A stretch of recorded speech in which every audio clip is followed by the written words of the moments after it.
Dios les bendiga, amados hermanos. Gracias damos a Dios por darnos la vida y la salud y el privilegio de poder todavía impartir la palabra de nuestro Dios. Esta tarde les voy a invitar a que meditemos un momento en la palabra del Señor, y para ello lo vamos a hacer abriendo las Santas Escrituras en el capítulo 11 del Evangelio de Juan, verso 33, Juan 16, 33. Y dice la palabra de Dios de la manera que sigue: estas cosas os he hablado para que en mí tengáis paz. En el mundo tendréis aflicción, pero confiad en mí, yo he vencido al mundo. Padre, en el nombre de Jesús, muchas gracias te damos por tener vida y salud, por estar una vez más delante de tu presencia y de los hermanos que ven este video, Señor. En el nombre de Jesús te ruego que sea de bendición, primero para mi vida y también para todos mis hermanos. Que cada uno tome lo que le corresponde, Señor. Que seamos honestos, que seamos sinceros con nosotros mismos y contigo.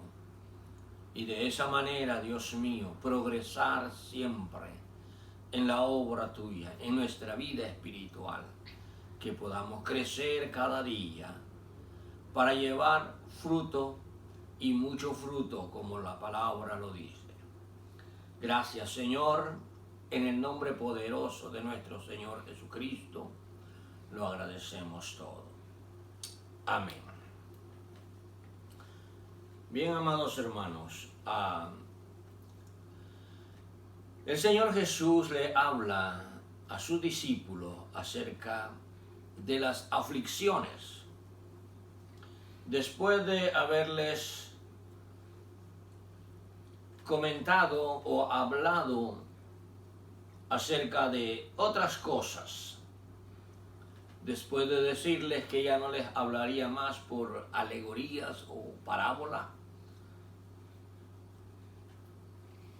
Jesús les dice que en el mundo tendrían aflicción.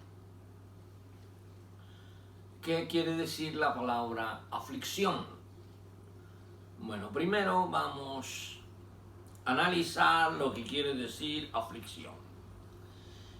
Con esta sola palabra nosotros podemos entender muchas cosas.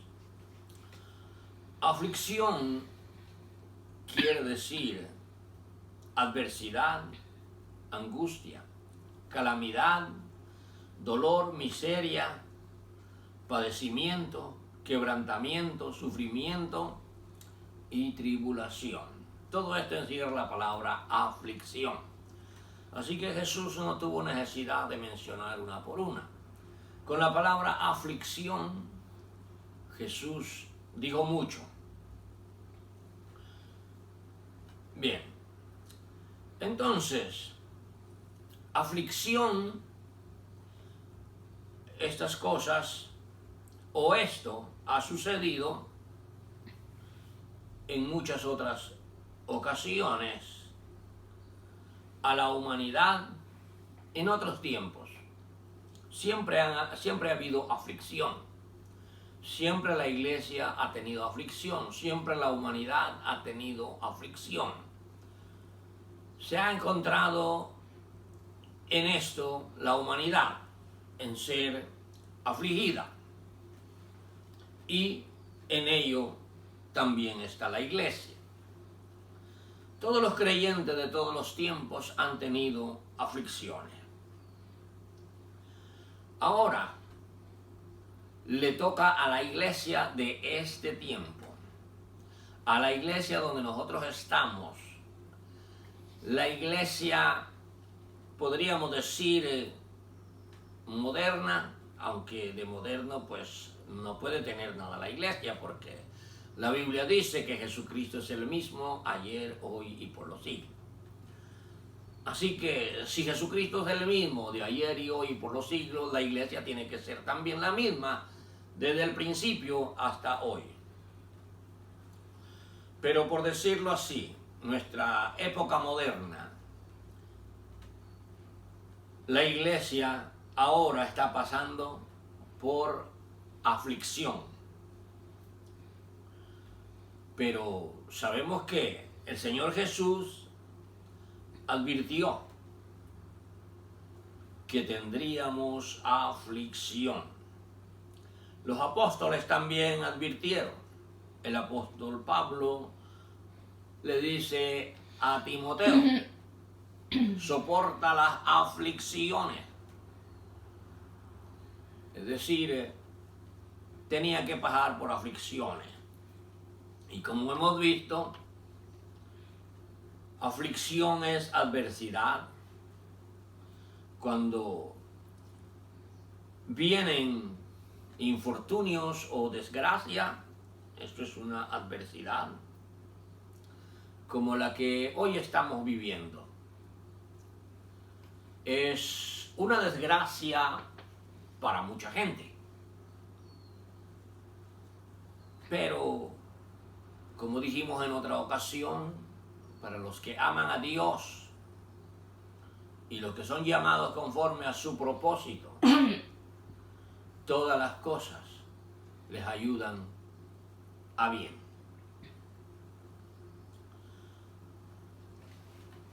Nosotros no lo podríamos tomar como una desgracia, pero yo creo hay lugares donde sí, realmente, esto es una desgracia, porque ha muerto mucha gente, no hay comida, no hay medicina, no hay ni siquiera hospitales que sean suficientes para tener a los enfermos. Se ha muerto gente porque no la han podido atender, porque no tienen la medicina o porque no tienen una cama donde ponerlo. Entonces, se ha convertido en una desgracia para muchos.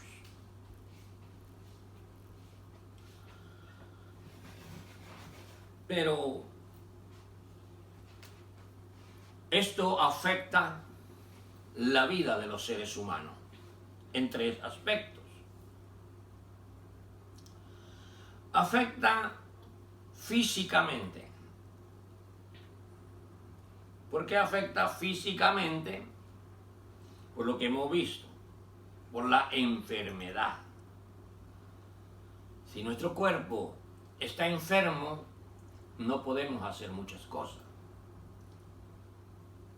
No podemos muchas veces ni adorar a Dios cuando estamos enfermos. Y ahora hay mucha gente que está enferma. Entonces, está viviendo, podríamos decir, un infortunio. Está viviendo una angustia. Está angustiada la gente. La palabra angustia también quiere decir desasosiego psíquico, de inquietud profunda. Y esto está pasando.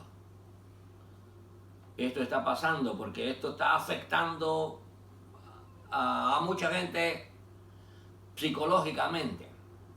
Aunque no tenga la enfermedad, se está mortificando. Entonces, está viviendo una vida angustiada. Está afectando el cuerpo. La enfermedad está afectando el cuerpo a causa de la enfermedad. Y como dije, muchos han muerto. Y no sabemos cuántos más, porque todavía no se detiene todo esto.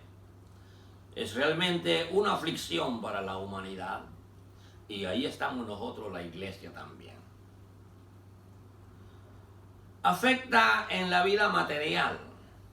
porque afectan lo económico. ¿Cuántos se han quedado sin trabajo? ¿Cuántos están desesperados porque no hay dinero?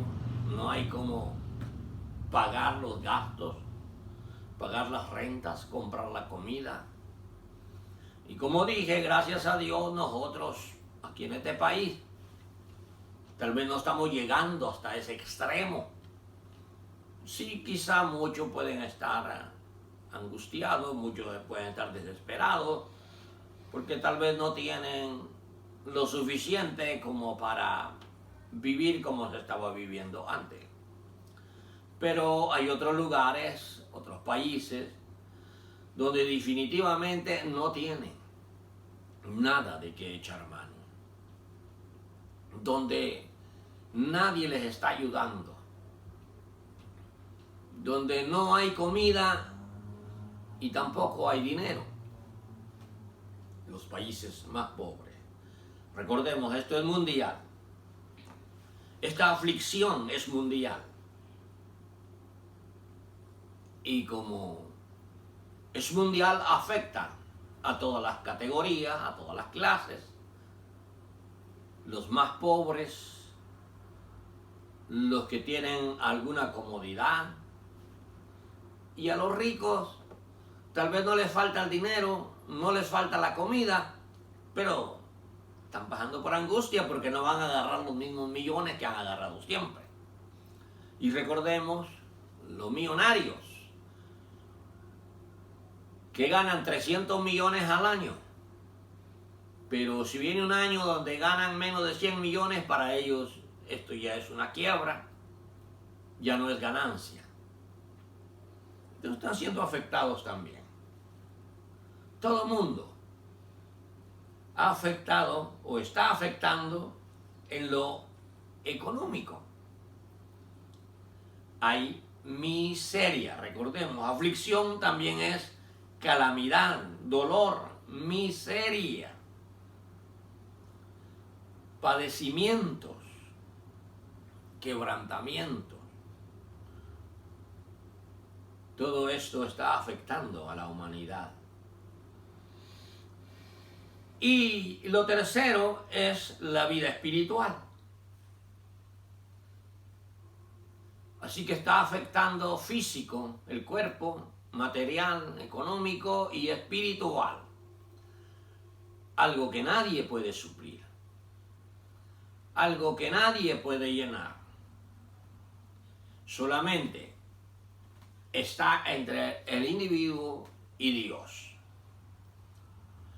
Solo Dios puede dar la paz que necesitamos. Por eso dice, estas cosas os he hablado para que en mí tengáis paz.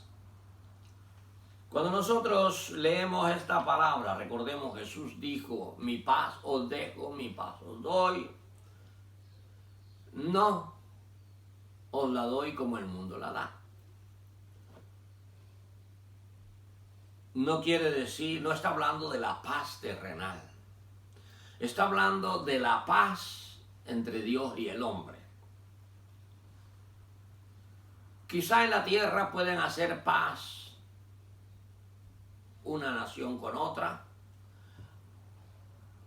una ciudad con otra, una familia con otra, pero con Dios difícilmente va a haber paz. Pero gracias a Dios por los que hemos llegado al conocimiento de la palabra de Dios, ahora entendemos que lo más importante es tener paz con Dios. Así que el Señor, cuando dice, para que en mí tengáis paz, se está refiriendo a la paz que el alma necesita tener.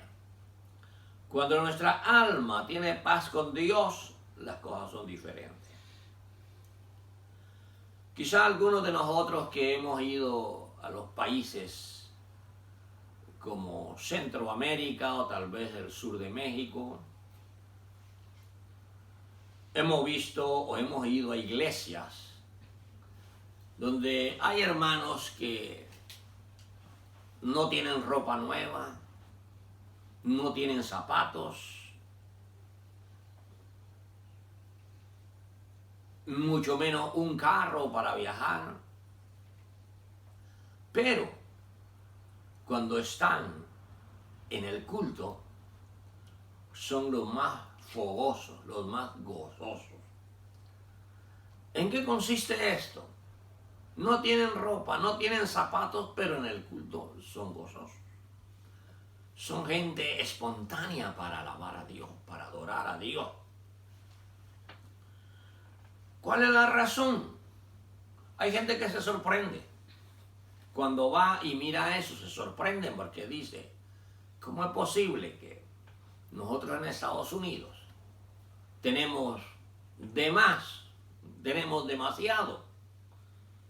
Y muchas veces el gozo que sienten esos hermanos nosotros no lo podemos sentir. Porque ese gozo no consiste en las cosas terrenales. Consiste en la paz que el hombre tiene con Dios. Entonces es bien importante que nosotros entendamos que nuestra vida espiritual también puede ser afectada ahora en día y especialmente podríamos ir los corderitos, aquellos recién convertidos al Evangelio. Los que son incapaces todavía de comer comida sólida, que todavía necesitan leche, como dijo el apóstol Pablo, que todavía no son capaces de orar lo suficiente, de estudiar las Santas Escrituras.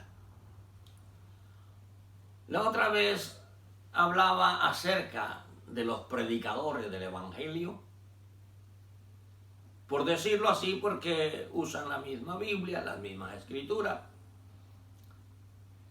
Predicadores que ahora hemos escuchado, hemos visto a través de los medios sociales, de las redes sociales. Vemos que hay gente que está enseñando otras cosas, no está enseñando lo que nosotros creemos, lo que nosotros entendemos, sino enseñan lo contrario. Usan la Biblia para enseñar lo contrario. Usan la Biblia para enseñar que Jesús no murió. Usan la Biblia para enseñar que Jesús no resucitó. Y sucesivamente para cosas de esta clase.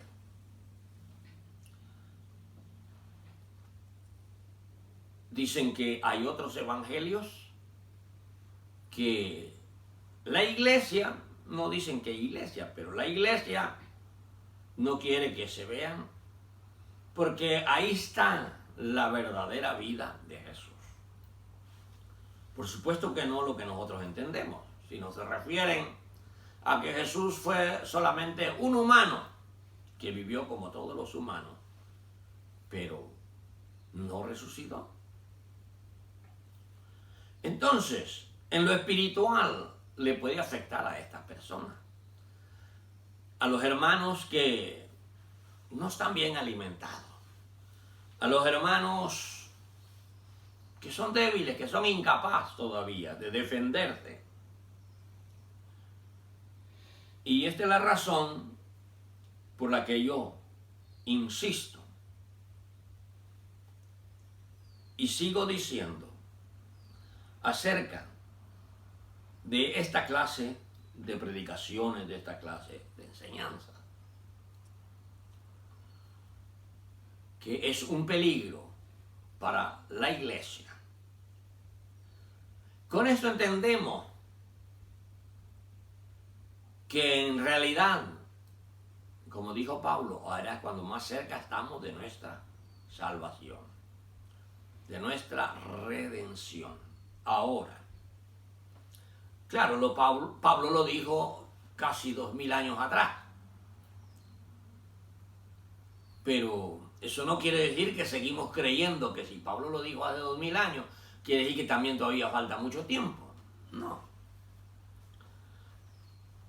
Por la razón de que ahora está en su apogeo. Muchas cosas de las que Jesús dijo, muchas señales. El anticristo, los anticristos, como dijo el apóstol Juan, que vendrían muchos anticristos. Y es lo que hay ahora. Sí, yo creo que muchos han tenido la oportunidad de escuchar mensajes, sermones de otras personas que hablan en contra del Evangelio, en contra de Cristo, inclusive en contra de Dios. Juan dijo eso, que vendrían muchos anticristos. Jesús advirtió que vendrían aflicciones, que habrían guerras y rumores de guerra, hambre, pestes, bueno, todo esto. Ahora es cuando más se ha visto todo esto. Podríamos decir, ya estamos en la hora pico de todas estas cosas. Así que, entonces, mejor acerquémonos a Jesús. Aprendamos a confiar en Jesús. Él dijo, en el mundo tendréis aflicción, pero confiad en mí, yo he vencido al mundo. Muchas veces nosotros, mucho creyente, usa la Biblia como un amuleto. La pone en la cabecera de su cama para dormir, para tener paz. Abre el Salmo 91 y lo deja la Biblia abierta en la cabecera. La Biblia no es amuleto. Si aprende muchos textos de memoria, tampoco eso funciona. Cuando el Señor Jesús dice que hay que escudriñar la Biblia, no está hablando que nosotros no la aprendamos de memoria. Está hablando que busquemos en ella, porque a vosotros os parece que en ella tendréis la vida eterna.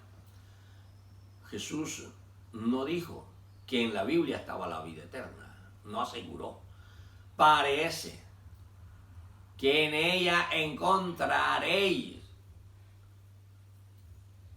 En otras palabras, está hablando en tiempo futuro. Encontraremos, no que ya la tenemos. Depende del creyente. Yo siempre he visto gente que tiene 15, 20 años leyendo la Biblia y nunca ha entendido nada. Pues las personas no pueden encontrar la vida eterna si no entienden la Escritura. Entonces aprendamos a depender de Dios, a confiar en Él. Cuando nosotros nos sometemos a Dios, entonces podemos recitar las promesas que tenemos en la Escritura. El que habita al abrigo del Altísimo morará bajo la sombra del Omnipotente. Las personas que lo expresaron era porque tenían la suma confianza en Dios. Todos los que expresaron estas palabras de promesa es porque tenían confianza en Dios. Aunque tal vez no entendían muchas cosas de las que decían, pero lo hacían llenos de la fe y la confianza en su Dios. Un pasaje que tanto han criticado, las palabras de Josué cuando estaba peleando contra aquellos 5 reyes. Y dijo, Sol, detente en Gabaón y tu luna en el valle de Ascalón. Muchos estudiosos, muchos inteligentes, muchos intelectuales critican ese pasaje, que está incorrecto, y que Josué dijo lo incorrecto, porque dijo Sol, detente, y el sol no camina. Pero qué curioso, que el sol no camina, es la tierra la que gira. Pero Dios le entendió a Josué.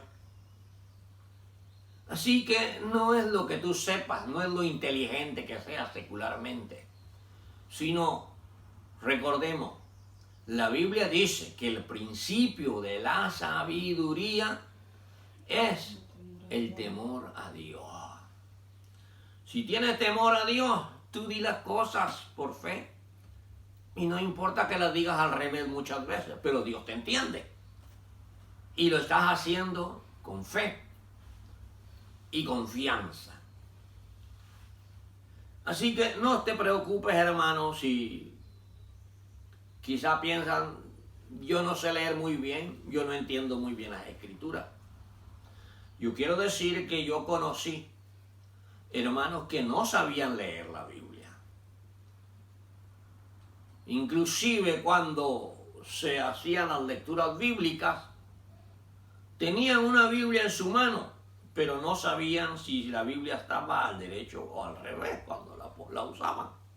Simplemente la abrían y la Biblia podría estar de cabeza. Pero no quiere decir que Dios no les escuchaba. Inclusive eran personas que tenían de los dones del Espíritu Santo. Así que eso no importa, lo que importa es qué tanto temes a Dios, qué tanto amas a Dios, qué tanta confianza tienes en Dios.